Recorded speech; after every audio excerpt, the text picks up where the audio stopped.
petits-enfants de la patrie, avait le peuple. Toute petite chronique concernant un fait divers très vite expédié. À la une ce soir, un groupuscule d'extrême droite avait bel et bien l'intention de passer à l'acte. Une attaque qui devait viser le président de la République Emmanuel Macron. Selon nos informations, plusieurs suspects interpellés par la DGSI sont passés aux aveux. Ce matin, c'est la stupéfaction à Prunières, un village de 300 âmes. C'est dans ce quartier de la cité minière qu'une habitante a été interpellée hier matin en toute discrétion par la DGSI. Âgée de 62 ans, la femme s'est installée dans la commune il y a 3 ans. Un de ses voisins l'a décrit comme quelqu'un de calme. Le maire, lui, n'en revient toujours pas. Il s'agit de 6 individus qui ont été interpellés par la DGSI, qui tous appartenaient au milieu d'extrême droite. Ils ont été arrêtés en Isère, en Ille-et-Vilaine et en Moselle. On nous parle de un ou plusieurs interpellations avec de vrais objectifs. D'autres, ce sont des interpellations un petit peu plus périphériques. On ne connaît pas le niveau de la menace qu'avaient exprimé ces individus. On nous parle d'un projet imprécis, mal défini à ce stade, mais tout de même d'actions violentes contre le président de la République. Derrière ce projet terroriste, Jean-Pierre B, 62 ans, retraité, ancien négociant en bois, et membre d'un groupuscule identitaire d'extrême droite appelé les Barjols. Ces individus, ces interpellations, elles s'inscrivent dans le cadre d'une enquête préliminaire ouverte par le parquet de Paris pour association de malfaiteurs criminels. On sait qu'en tout cas l'ultra-droite, c'est un milieu qui inquiète et qui fait partie des priorités des services de renseignement. Récemment, le premier qui s'en était inquiété en mai 2016, c'était Patrick Calvar, l'ancien patron de la DGSI, qui lors d'un colloque avait expliqué que les craintes de la DGSI concernant ces individus-là. Ce matin, interpellé 2 individus qui s'apprêtaient, selon les déclaration du ministre de l'Intérieur, a organisé justement un attentat à caractère terroriste dans le cadre de cette campagne. Il animait lui-même la page Facebook du groupe pour le département de l'Isère où il vivait. Début septembre, il poste notamment cette phrase. Je cherche des patriotes, des vrais, pas des figurants. Sur la page également, des critiques contre Emmanuel Macron, mais aussi des vidéos au vitriol qu'il relayait, comme celle-ci qui dénonce les excès de la mondialisation et du capitalisme. Parce que c'est comme à l'époque romaine, je peux avec des jeux, il faut vous occuper, vous êtes endormis, vous êtes des zombies les gars. Et une fois encore, cela montre à la fois l'implication et la qualité du travail de nos forces de l'ordre, cela montre et cela nous rappelle que nous sommes toujours sous une menace très forte terroriste et que nos ennemis ont décidé évidemment de perturber le jeu démocratique. Le principal suspect vivait ici, à Saint-Georges-de-Comiers en Isère. Chez lui, les enquêteurs ont découvert une arme de poing et des amorces de grenades. Cet homme de 62 ans affichait son appartenance à l'extrême droite sur les réseaux sociaux.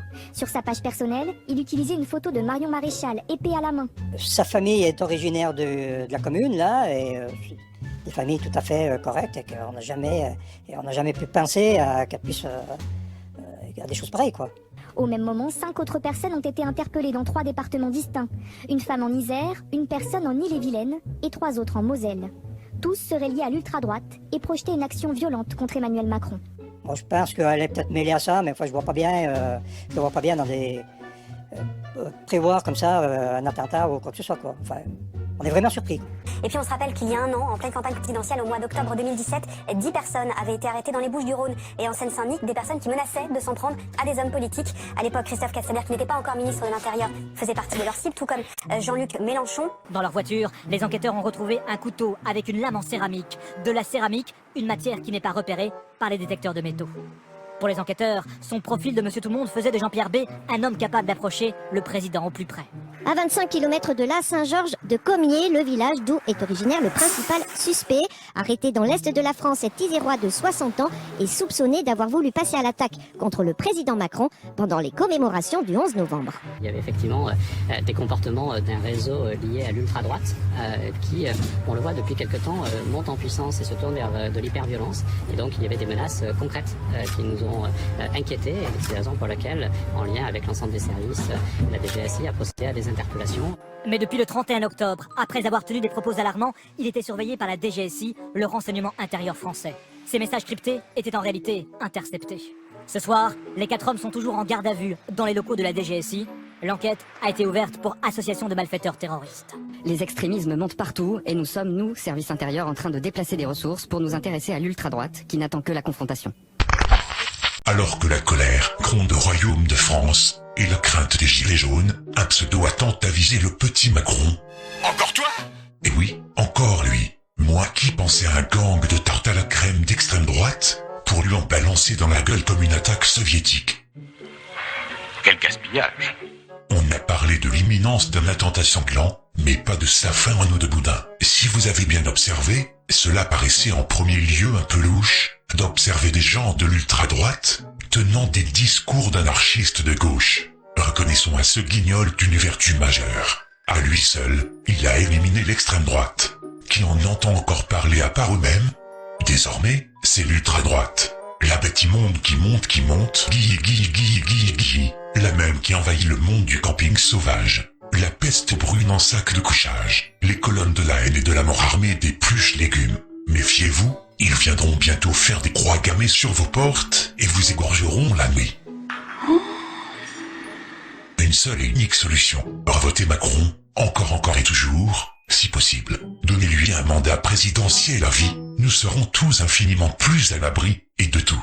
Alors ça, jamais! Plutôt crever, enculé, va! Revenons à nos moutons.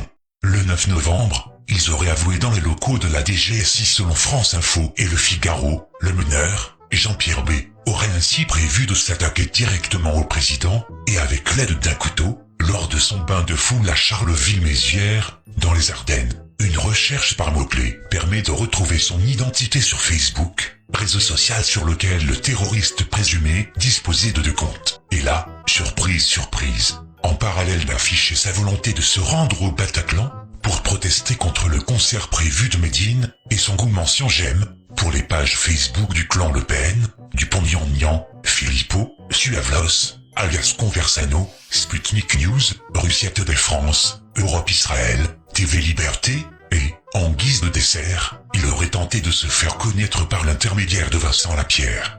Vincent Lapierre, qui, comme beaucoup le savent, est un franc avec égalité et réconciliation depuis le reportage complaisant sur la série de dédicaces du juif Éric Zemmour. Le post en question datant du 25 mai, dans lequel Jean-Pierre Bouillet affirmait contacter l'ex-militant d'égalité et réconciliation, parti en juillet, et préparé en ce sens depuis novembre 2017, afin de s'en servir comme d'un moyen de communication. Un mois plus tôt, le 16 avril dernier, il rédigea également un long texte en guise de manifeste politique et à destination des patriotes.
Quand même curieux que les médias n'aient pas profité de l'occasion pour accabler Vincent Lapierre pour mieux l'afficher à l'extrême droite. Cependant, bien que beaucoup l'avaient suivi avec plaisir depuis quelques années, et que je ne veux en aucun cas sonder les corridors, Lapierre avait fait pourtant l'objet récemment de curieuses entourloupes et peu objectives.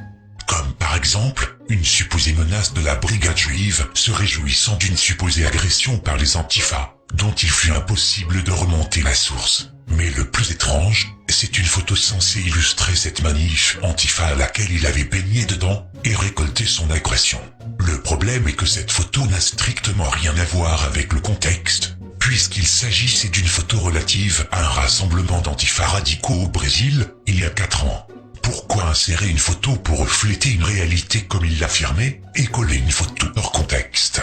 Je vous laisse méditer sur ce point. Mais si on en revient à cette affaire, voilà dit pas que le canard enchaîné laisse bien entendre que cette tentative d'attentat contre Macron serait un joli coup monté. Dans le canard enchaîné, on apprend que le projet d'attentat d'ultra-droite contre Macron était une incroyable opportunité pour offrir une affaire médiatique au nouveau directeur de la DGSI, si vous me suivez.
Ça sentait l'arnaque et le spot publicitaire à plein nez.